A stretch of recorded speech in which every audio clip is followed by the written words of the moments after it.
สบายดีพ่อแม่พี่น้องมุสุกุสุคนสุมองสุบอนเด้อมื้อนี้กับพวกพ่อกับส่องเสาหงเส้นเก่าเส้นเคยเนาะพี่น้องเนาะอ่ามื้อนี้เสาหงกับสิมาอัดคลิปเนาะเว้าเรื่องคอมเมนต์อีกแล้วพี่น้องก็คือก่อนหน้านี้นะเสาหงได้ไปกราบหลวงปู่ศิลาเนาะอยู่มุกดาหารพี่น้องแล้วก็เสาหงก็เดินทางไปเนาะเสาหงก็เดินทางไปหลังจากที่ว่าเดินทางไปแล้วได้กราบเพิ่นแล้วเนาะพี่น้องสมมุติกระทายนั่นทายนี่หั่นแหละก็คือไปน่ะกะสิมาเว้าก่อนสิไปเนาะพี่น้องเนาะ ก่อนสิไปน่ะก็คือแบบกระทันหันแห้งมื้อนั้นนะก็คือนั่งคลายเครื่องอยู่ห้านนี่แหละปกติเนาะคือเสาหงนั่งคือแบบนี้เลยแหละแล้วอยู่ดีๆแล้วเอื้อยนั่นถ้าโทรมาเนาะเอื้อยที่ว่าเพิ่นเฮ็ดงานอยู่โมคณะโทรมาแล้วว่าฮัลโหลสั่นหงเจ้าบ่มาบอกว่าหลวงปู่ศิลาสิมามุกดาหารเหมือนว่าเนี่ยอ้าวก็ตกใจเนาะแบบสะหงน่ะตกใจอะไรพี่น้องคือว่าเอ้าเพิ่นสิมาจังได๋เพิ่นสิมาเพิ่นคือสิมานะยังแบบยังบ่ฮู้ว่ายังแบบว่าคิดบ่ออกนะว่าเพิ่นสิมาเฮ็ดหยังนะและก่อนหน้านั้นมันเป็นอีหยังที่แบบคือแบบคันเว้าไปนี่ก็สิเชื่ออยู่บ่พี่น้องคือก่อนหน้านั้นน่ะสะหงไปแล้วเนาะเทื่อนึงเนาะเลยว่าสิไปกาฬสินธุ์หั่นน่ะแล้วพอบัดนี้แหละนั่นนี่แล้วก็ปัญหามันนั่นนี่หลายอย่างแล้วก็เลยบ่ได้ไปเนาะพี่น้องเนาะมันหาหลายแฮงตอนนั้นน่ะคือตอนนั้นน่ะไปแล้วก็เอื้อยก็เพิ่นสะหงก็ไปน่ะก็ไปฮอดซ่าเนาะแล้วก็บ่มีเวลาแล้วก็บ่ได้ไปเอื้อยก็หยุดได้แต่มื้อเดียวแล้วก็สรุปแล้วก็คือบ่ได้ไปตะกี้ว่าสิไปคนเดียวแล้วพอแบบเอาไปเอามาแล้วก็บ่แม่นบ้านเมืองเฮาเนาะเฮากับสะหงก็บ่กล้าไปจักสิไปขึ้นรถอยู่ไสจักสิไปลงรถอยู่ไสน่ะก็บ่อยากเสี่ยงแน่เนาะแบบไปผู้เดียวหั่นน่ะบ่อยากเสี่ยงปานนั้นแล้วก็เลยล้มเลิกแบบกลับบ้านเนาะกลับมาบ้านนั่นแหละแล้วพอบัดนี้ต่อมาเนาะแล้วก่อนที่เสาหงสีก่อนเอื้อยสิโทรมาซะเนาะพี่น้องบ่ฮู้ว่าเป็นบุญบ่หรือเป็นอีหยังก็บ่ฮู้เนาะเสาหงน่ะเลื่อน TikTok เนาะแบบมันเว้าได้อยู่บ่นี่ฮะเลื่อนต่อๆหั่นแหละเนาะเลื่อนไปเลื่อนมาแล้วไปเห็นรูปเพิ่นเนาะแบบเด้งขึ้นมาอยู่ในหน้าต่อๆหั่นน่ะพี่น้องแล้วเสาหงล่ะเสาหงเห็นเนาะก็เบิ่งแบบหนาเพิ่นเต็มอันนี้เลยเนาะเต็มแบบหูแบบเป็นหูเพิ่นนั่นแหละแล้วก็แบบเพิ่นกันเป็นหูใหญ่เลยเนาะแบบเต็มหน้าจอเลยนะในสะหงว่ะสะหงน่ะคิดในใจเนาะพี่น้องไว้ว่าคิดในใจแบบเบิ่งหูเพิ่นแล้วแหละสะหงแล้วว่าสิเฮ็ดจังได๋ดีจังสิได้กราบได้ไหว้หลวงปู่เนาะสะหงน่ะคิดจังซี่แหละพี่น้องคือมื้อนี้เนาะสมมุติว่ามื้อนี้นะสะหงก็เลื่อนไปแล้วก็เห็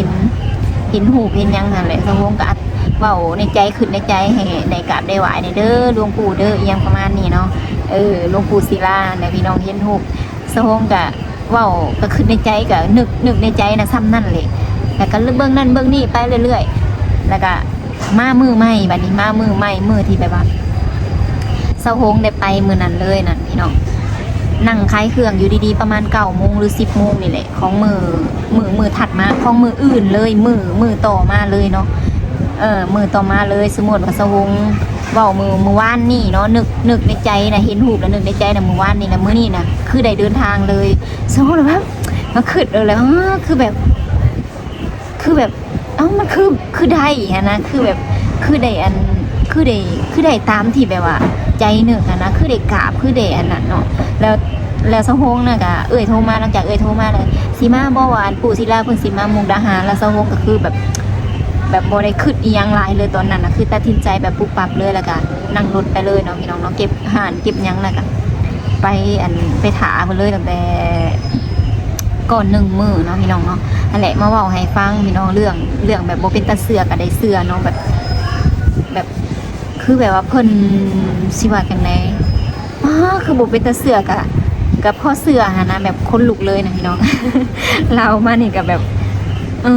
บ่เป็นตาเกิดก็คือแบบเกิดขึ้นได้นะอะไรอีหยังก็คือกันเนาะบ่เป็นตาเกิดก็เกิดได้เบิดซุอย่างซุแนวบ่มีหยังแน่นอนพี่น้องนั่นแหละว่าเล่าให้ฟังอันนี้เป็นเรื่องที่แบบว่าปาฏิหาริย์ก็ว่าได้เนาะหรือว่าจังได๋แล้วบ่ฮู้ว่า สิคือกันบ่แต่ว่าสะพงรู้สึกว่ามันคือแบบมันบ่แม่นแบบว่าเรื่องแบบธรรมดาหั่นนะเนาะ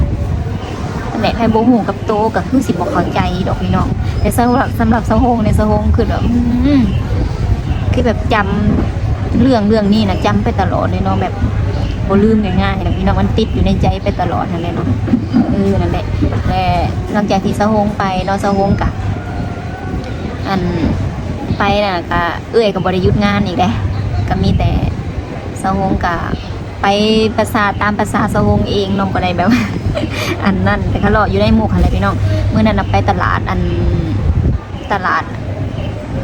ลาตีเนาะอยู่มุกดาหารนะพี่น้องสะวงก็บ่เคยไปตอนนั้นน่ะนั่ง3ล้อมาแล้วสิมีคลิปนึงน่ะที่สะวงผ่านมาน่ะสะวงเลี้ยวเห็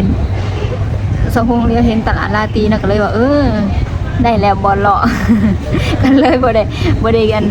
บ่ได้แบบวางแผนบ่ได้อีหยังแบบไปตามอารมณ์ไปตามอันนั้นเลยเนาะไปตามแบบความเป็นจริงเลยเนาะเห็นยังกับ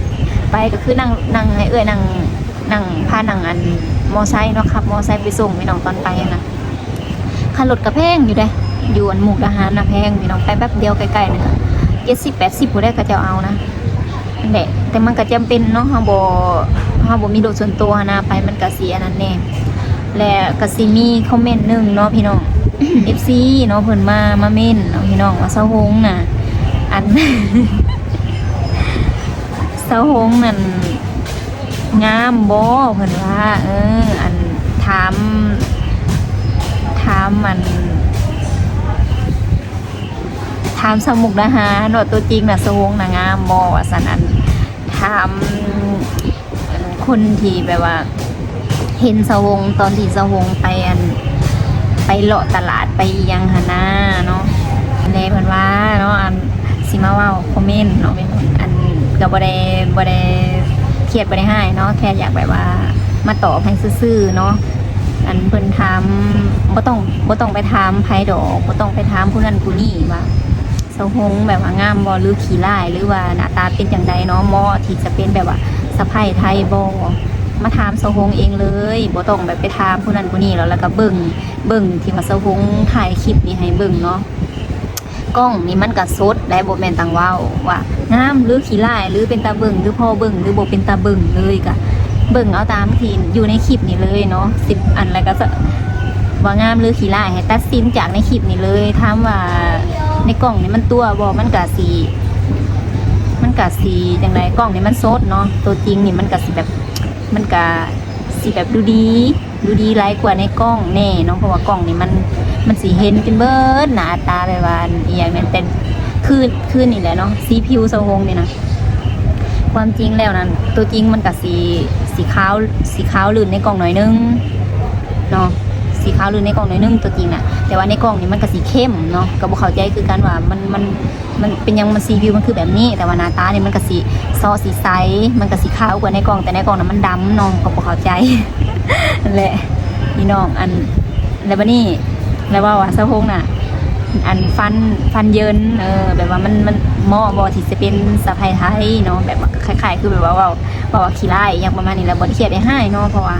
เซาฮงเป็นอะไรเซาฮงก็รับได้เบิดนั่นแหละตรงของเซาฮงเองเนาะขึ้นไปหน้าของเซาฮงนี่บ่ได้มีแบบยังบ่ได้ว่าผ่านมือหมอเนาะบ่ได้ผ่านมือหมอบ่ได้ขึ้นโค้งขึ้นเคียงบ่ได้เฮ็ดอีหยังที่มันแบบเอามีดมากรีดหรือว่าอยู่ใส่อีหยังเนาะก็คือแบบธรรมชาติตั้งแต่เกิดจนเฒ่าปานนี้เลยยังบ่ได้เปลี่ยนแปลงอีหยังจักอย่างแต่ว่าอันแควนี่นะ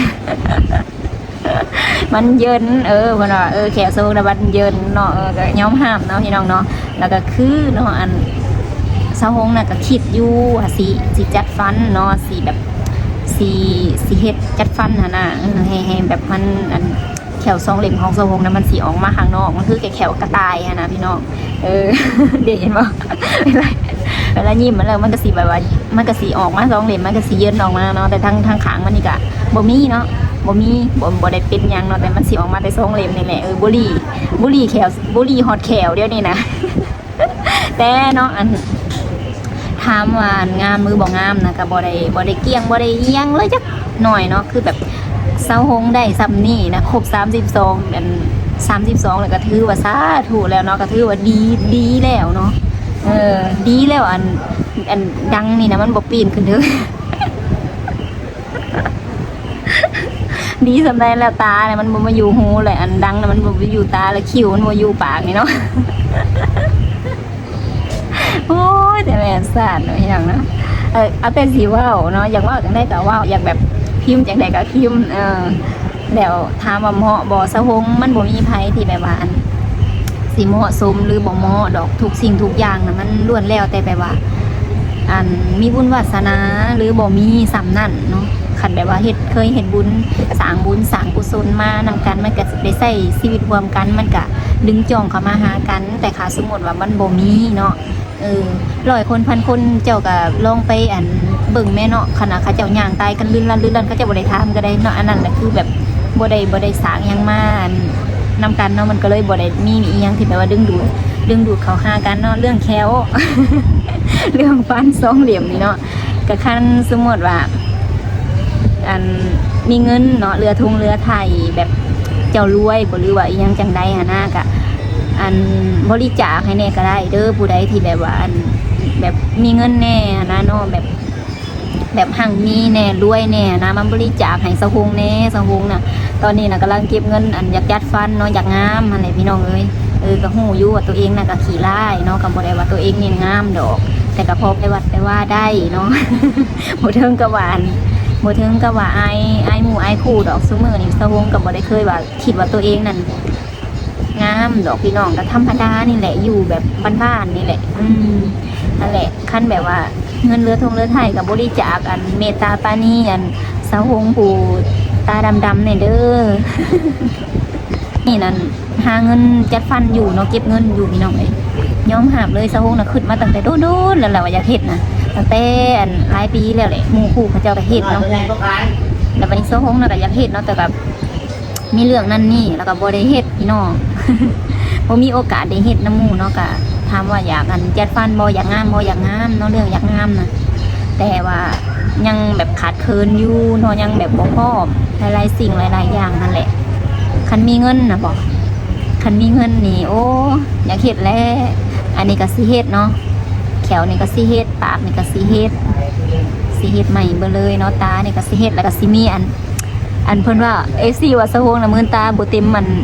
บ่เต็มตาว่าซั่นก็คือสะฮงมื้อตาบ่เต็มตานั่นสะฮงนอนมื้ออิ่มแน่บ่อิ่มแน่ มันก็เลยแบบตาโปเนาะตาโปเวลาหามื้อขึ้นแบบอันนี้นะมันก็มาค้างอยู่ในนี่มันสิอันนี้เห็นบ่มันโปนี่เห็นบ่ค้างโปค้างบ่เพราะว่าบางเทื่อเนาะเฮานอนแล้วเฮาก็ซีตานะแล้วมันก็เฮาตื่นมาตอนเช้าแล้วมันก็สิเป็นไปตามมันเฮาซีเลยเพราะว่าตื่นมาตอนเช้านะมันสิแบบสิว่าจังได๋วะผู้ใดที่แบบว่าเคยอันนั้นก็สิฮู้อยู่แล้วเนาะเวลาซีตาตอนเช้าหน้าตามันก็สิโปซีข้างใดข้างนั้นโปเนาะอันแหละเว้าเรื่องหน้าตาเนาะพี่น้องว่าทางมาสวงแบบเหมาะสมบ่ที่จะเป็นสะใภ้ไทยจังซั่นจังซี่ก็ถามว่าเหมาะบ่ก็บ่ฮู้คือกันเนาะแล้วแต่อันผู้ซีอันเบิ่งสีแนมเนาะแต่ว่าส่วนหลายเนาะสวงเห็นน่ะก็ส่วนหลายคนที่เขาแบบว่ามีแบบแฟนเป็นคนไทยเขาจะอยู่กินนำกันกับหลายได้หลายคู่เนาะพี่น้องหลายคู่เนาะเขาเจ้าก็คือสิเหมาะอะไรเนาะจังได้เป็นเนาะพี่น้องเนาะคันบ่เหมาะก็คือสิบ่ได้เป็นเนาะมันขึ้นอยู่กับว่ามันบ่ขึ้นมันบ่ได้ขึ้นอยู่กับว่าเหมาะหรือบ่เหมาะดอกผู้ใดมักจังไดก็เฮ็ดแบบนั้นแหละพี่น้องต้องไปขึ้นลายดอกบ่ได้อันนี้ก็คือเว้าเนาะหัวม่วนกันเนาะบ่ได้แบบบ่ได้เครียดได้หายเด้อ แต่ก็แปลกับอันความคิดอยู่เนาะ คิดได้จังได๋นะ นั่นแหละเนาะ แต่ว่าอันเรื่องแก้วสะฮงนี่ก็บ่แม่นสะฮงใส่ชีวิตก็บ่ได้แบบว่ามีปัญหาได้พี่น้องสะฮงก็ใส่ชีวิตได้ปกติเนาะแบบสะดวกสบายแหนกระดูก หรือว่าเป็นน้ำแหนกระดูกลายบ่เอาใส่ฟันทางหน้าลายบ่แล้วมันก็ยืดออกมามันก็เลยแบบเยินมากเลยอันแขวเยินเนาะ แต่อยากหัวบ่แม่นอยากหัวยังดอกยังหัวบุหรี่ฮอดแขวเนาะ ยแบบหลายแล้วก็อันยังก็แล้วแบบว่าอันงามพอที่สิแบบว่าพาไปหันไปนี่แบบว่าอายคนบอกประมาณนี้เนาะโอ้ยระดับแบบว่าสะฮงแล้วเนาะ มีแต่อันเสริมบารมีผู้ที่มาแบบว่าเป็นครูเด้อสิบอกให้ บ่มีคำว่าแบบว่าน่าอายดอกเนาะ